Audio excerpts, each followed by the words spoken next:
Coucou, moi c'est Lilia. Et moi Lila. Et nous sommes les Ukraine Sisters. Et ça fait très longtemps qu'on s'est pas filmé, donc on est très heureuse de vous retrouver, d'autant plus qu'on a atteint les 100 000 abonnés. Voilà, donc merci du fond du cœur. On n'avait pas pu tourner ensemble à cause du confinement. Voilà, comme les règles se sont un peu assouplis. Voilà, un peu allégés. Pour le moment. On a pu se retrouver pour tourner ensemble, donc on est très contente. Et on vous laisse avec la vidéo. Jusqu'où peut aller l'amour d'une mère ? Eh bien, dans l'affaire du jour, jusqu'à la mort. Une mère fait tout pour soigner sa fille qu'elle pense être possédée, et elle avait peut-être raison puisque sa fille n'hésitera pas à la décapiter, à lui arracher les yeux, et j'en passe. Aujourd'hui, la triste histoire de Rita Camilleri.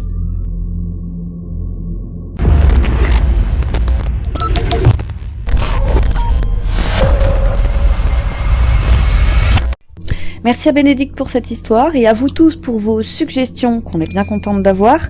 On pioche souvent dans vos idées, on forme une belle équipe. Les amis, abonnez-vous et likez la vidéo pour nous soutenir, c'est important. Et désolé si vous entendez du bruit ambiant, c'est l'école en dessous.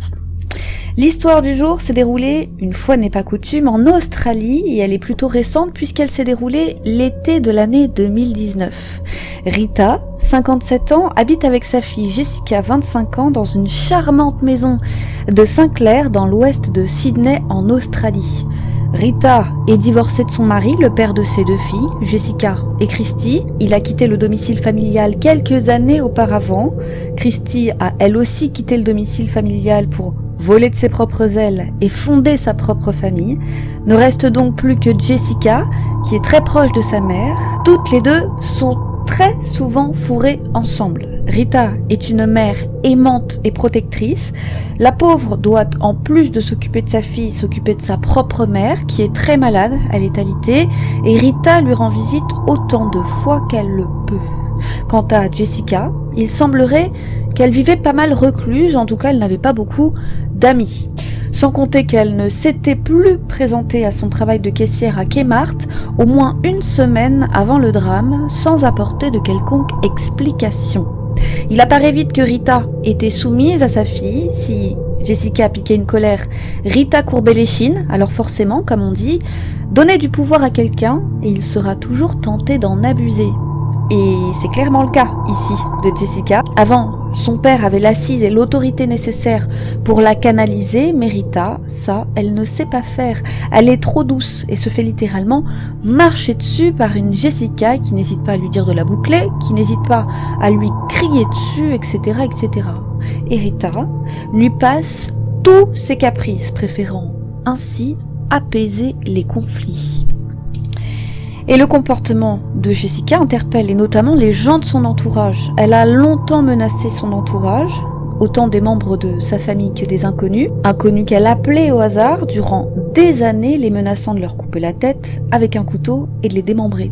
Un jour, comme l'état de santé mentale de Jessica ne faisait qu'empirer, elle a été internée en hôpital psychiatrique.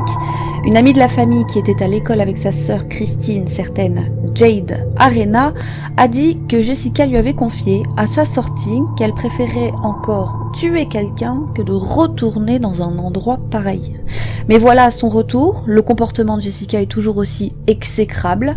Elle est toujours plus irrespectueuse avec sa mère. Précisons que les proches des deux femmes ont attesté ne jamais avoir vu Rita s'énerver contre sa fille. Au contraire, encore une fois, elle cédait à tous ses caprices et personne n'est dupe. Il se trame quelque chose, ses mêmes proches mettent la mère en garde, elle doit absolument faire interner sa fille car un jour, c'est sûr, elle mettra ses menaces à exécution et fera du mal à quelqu'un, que ce soit à elle ou à quelqu'un d'autre. Mais hors de question pour Rita d'abandonner sa fille, de la laisser dans ces hôpitaux psychiatriques sans âme, ce serait le début de la fin pour elle. La voisine et amie Jade Arena a déclaré qu'elle avait averti Rita que, je cite, « Ta fille va assassiner quelqu'un », ce à quoi Rita a répondu « Pas ma Jessica, elle ne ferait pas de mal à une mouche ». Rita est complètement aveuglée par son amour maternel, elle ne voit pas le danger arriver, elle ne voit pas que sa fille a un comportement obsessionnel, qu'elle fantasme de décapiter des gens, ou qu'en tout cas, elle n'a que ça à la bouche. Des proches témoigneront plus tard et diront « Rita protégeait toujours sa fille, elle était toujours là à prendre sa défense ». Jessica se passionne pour les films d'horreur tels que Jeepers Creepers, qu'elle regarde compulsivement. Dans ce film, une créature démoniaque mange ses victimes afin de remplacer des parties de son corps. La jeune femme a également déclaré que son film préféré était The Texas Chainsaw Massacre, dans lequel des personnes sont violemment tuées et démembrées. Elle se repasse en boucle les scènes d'horreur au point où Rita ne reconnaît plus sa fille. Elle la pense même possédée. Désespérée, elle débourse $2500 pour faire appel à un médium afin de, je cite, la libérer du mal. Et également, je cite, de faire sortir le démon qu'il y a en elle. Mais comme le diront ses proches, la pauvre femme était désespérée. Et pour la petite histoire, ce médium encaissera l'argent sans faire quoi que ce soit, puisqu'elle ne recevra aucun service en échange. Une véritable arnaque. Rita essaiera néanmoins de trouver des solutions auprès de diverses structures pour aider mentalement sa fille, mais personne ne lui apportera de solution. Elle dira à des proches que le système de santé mentale la laisse littéralement tomber. Et voilà que Jessica refait des siennes. Elle décide d'appeler un numéro au hasard. Une fois, la personne décroche. Jessica lui raconte des horreurs. Une deuxième fois, elle décroche. Jessica lui dit cette fois qu'elle espère qu'elle mourra d'un cancer, une troisième fois, etc., etc. C'est plus de 35 fois qu'elle va appeler cette pauvre femme qu'elle ne connaît pas toute la nuit jusqu'à la réveiller plusieurs fois. C'en est trop pour cette femme qui décide d'appeler la police. Le 19 juin 2019, Jessica est alors priée de se rendre au commissariat de Saint-Clair. Rita l'accompagne. La policière en charge de l'affaire, Hayley Ross, prend Jessica entre quatre yeux et lui explique ce qu'elle encourt si elle n'arrête pas d'importuner les gens comme ça. Elle dira que mère et fille étaient très calmes et que rien dans l'attitude de Jessica ne laissait présager l'horreur de ce qui allait se passer le lendemain. Et c'est ainsi que la mère et la fille sont retournées chez elles. Et le drame s'est donc passé dans la soirée du samedi 20 juillet 2019. La journée, tout se passe bien. Précisons que Rita garde pour le week-end son petit-fils, un adorable garçon de 4 ans, le fils de Christy. Mais voilà qu'en début de soirée, une dispute éclate. Une énième dispute entre la mère et sa fille. Et la dispute est si violente que les voisins l'entendent. Et elle est chaque seconde plus violente, ce qui pousse certains d'entre eux à appeler la police. Et c'est en effet le début de l'horreur. Jessica dira plus tard aux policiers, et cette version n'engage qu'elle, que c'est sa mère qui a commencé. Elle a déclaré, je cite, « C'était de la légitime défense. Ma mère a ramassé un couteau en premier. Oui, tout ça c'était de la légitime défense, mais personne ne va me croire. » D'après elle, sa mère l'aurait tirée par les cheveux puis traînée dans la cuisine et aurait essayé de la poignarder avec un couteau. Et c'est à ce moment que pour se défendre, elle aurait attrapé un couteau avant de poignarder sa mère. Plus de 100 fois, et notamment dans la région de la gorge. On trouvera de multiples blessures défensives sur les bras de Rita, preuve que la malheureuse a lutté un certain temps pour sa vie, et Jessica a asséné tant de coups de couteau qu'elle en a décapité sa mère, et elle ne s'est pas arrêtée là, puisqu'elle a aussi coupé le nez de Rita, qui sera retrouvée dans la cuisine. Il en est de même pour la langue de Rita, qui sera sectionnée et retrouvée sous le réfrigérateur, et Jessica a également arraché les yeux de sa mère avant de les jeter par terre. Quant à la tête, vers 23h30, elle est sortie avec, elle a frappé chez l'un de ses voisins pour la lui montrer, elle l'a montré à d'autres voisins qui étaient venus voir ce qu'il se passait, qui étaient venus initialement porter secours à la mère et sa fille. Elle a ensuite jeté la tête par terre sur la route, à quelques mètres de son domicile, devant le jardin d'un voisin. Puis, Jessica est retournée chez elle et a appelé les urgences pour les prévenir de ce qu'elle venait de faire, tout en précisant encore une fois qu'il s'agissait de légitime défense. Elle dira, je cite, « Je l'ai poignardé et poignardé encore, et puis je lui ai coupé la tête. » Et comment parler de légitime défense dans le cas présent, en sachant qu'elle a dû utiliser plusieurs couteaux pour parvenir à mutiler à ce point sa mère, une dizaine et de toutes sortes, dont la moitié seront retrouvées cassées. Et lorsque les agents arrivent sur les lieux, il est alors 23h40, ils trouvent Jessica devant sa maison, couverte de sang, tenant une bouteille d'eau dans les mains. Forcément, avoir mis autant d'énergie à trucider sa mère lui a sans doute donné soif. Elle dit aux agents qu'elle a tué sa mère et précise qu'elle a jeté sa tête non loin de là, sur la route. Ils ne peuvent que constater avec effroi l'étendue de la gravité de la situation. Et voici les premiers échanges entre Jessica et les policiers arrivés sur place. Sur l'enregistrement de la police, on peut entendre Jessica dire, et je cite, « La tête de ma mère est sur le béton là-bas. Pouvez-vous ramener quelqu'un à la vie s'ils n'ont plus de tête? Pouvez-vous la ramener à la vie? Elle a des blessures au cou. Quand un officier lui dit que non, elle poursuit. Puis-je vous demander si ma mère est morte? Est-ce que vous pouvez la ramener à la vie? Avez-vous trouvé sa tête? Elle est sur le chemin là-bas. Rassurez-moi, je ne vais pas avoir la peine de mort ou quelque chose comme ça. » Elle poursuit. « Puis-je vous demander, est-ce qu'ils ont trouvé la tête? Est-ce que ma mère est partie? Est-ce que vous pouvez la ramener à la vie? Il n'y a rien que vous puissiez faire? Ils ne peuvent pas redémarrer son cœur? Parce que je sais que les médecins peuvent faire des miracles.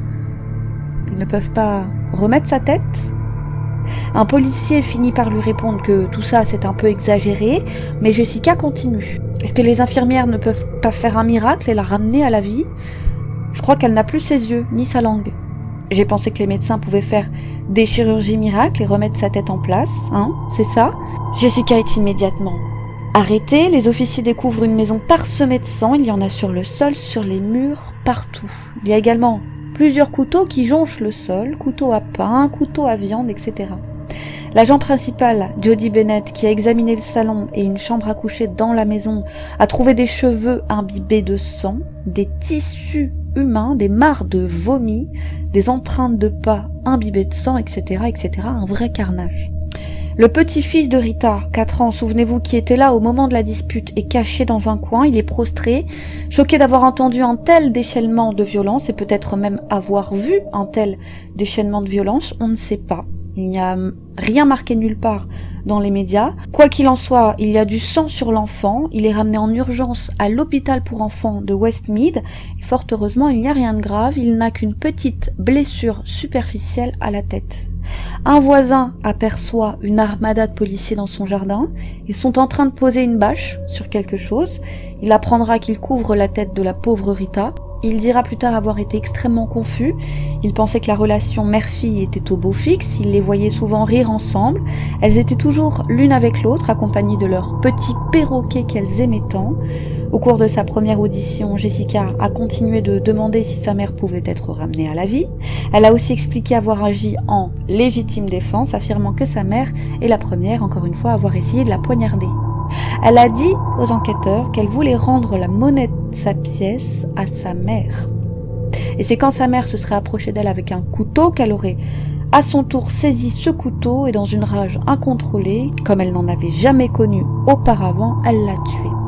Elle ajoute que récemment, sa mère avait commencé à lui parler de l'hospitaliser dans une unité de santé mentale, celle de l'hôpital Nepean. Elle a également affirmé que sa mère l'avait déjà battue auparavant, ce qui sera farouchement nié plus tard par sa sœur Christy Torrici, mais ça on y reviendra plus tard. Elle a également affirmé, en plus des troubles dont je vous ai parlé plus tôt, souffrir de bipolarité, d'anxiété sévère, de paranoïa extrême, comme pour apporter un début d'explication à tout ça. Le docteur Pokorny, médecin légiste, va établir que Rita a reçu d'innombrables coups de couteau, au moins une centaine, quasiment tous sur la région de la tête, la plupart se chevauchant et provoquant la décapitation, au niveau de la vertèbre C2 au sommet de son cou. Jessica ne demandera aucune liberté sous caution, elle restera donc derrière les barreaux en attendant son procès qui a lieu 2 ans plus tard, fin novembre, début décembre 2020. Elle est désormais âgée de 27 ans.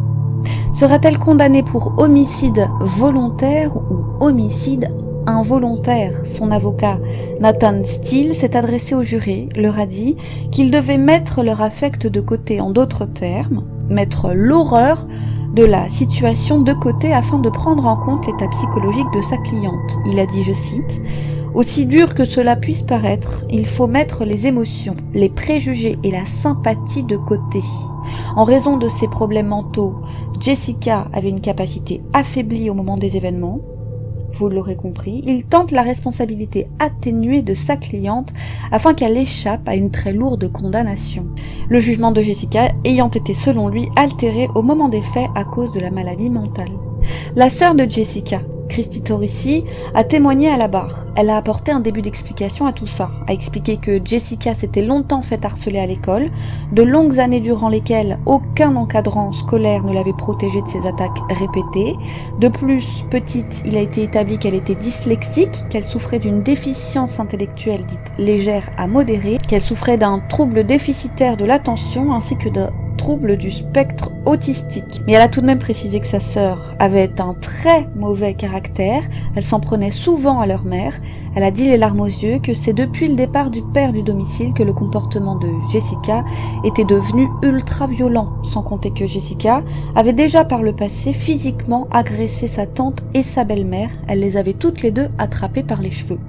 Elle a rappelé au juré que sa sœur a un lourd passif, elle a passé des années à menacer et harceler des gens au téléphone, elle a expliqué qu'elle se mettait souvent en colère contre sa mère, surtout quand cette dernière lui confisquait ses films d'horreur. Elle a indiqué que sa sœur aimait les films où il y avait des meurtres, qu'elle en était fascinée. Elle a également précisé qu'elle était inquiète pour sa mère au moment du drame. Elle trouvait sa mère fatiguée autant émotionnellement que physiquement, car sa sœur était en constante recherche d'attention de sa part. Elle lui avait conseillé de placer Jessica dans un foyer de groupe, là où elle aurait pu avoir une aide adaptée. Malheureusement, Rita ne pouvait se décider à se séparer de sa fille. 2 psychiatres ont également été appelés à la barre. Ils ont bien confirmé que Jessica souffrait de troubles mentaux multiples, en précisant qu'elle avait également un trouble explosif intermittent, ce qui aurait d'après eux considérablement nui à sa capacité à contrôler ses actes le soir du drame. L'avocat de la défense, Nathan Steele, a surenchéri. Pour lui, sa cliente n'avait pas la capacité de se contrôler en raison de son anomalie d'esprit sous-jacente et qu'elle a clairement une déficience, je cite, substantielle. On apprend également durant l'audience que Jessica avait arrêté de prendre ses traitements médicaux 6 mois avant les faits au profit d'alternatives naturelles. Le docteur Greenberg a déclaré qu'après avoir été intimidée et narguée sans relâche à l'école durant son enfance, Jessica avait appris à cibler son agressivité pour se venger, presque exclusivement sur les femmes. Il ajoute que son seul soutien et son seul vrai compagnon était selon lui sa mère.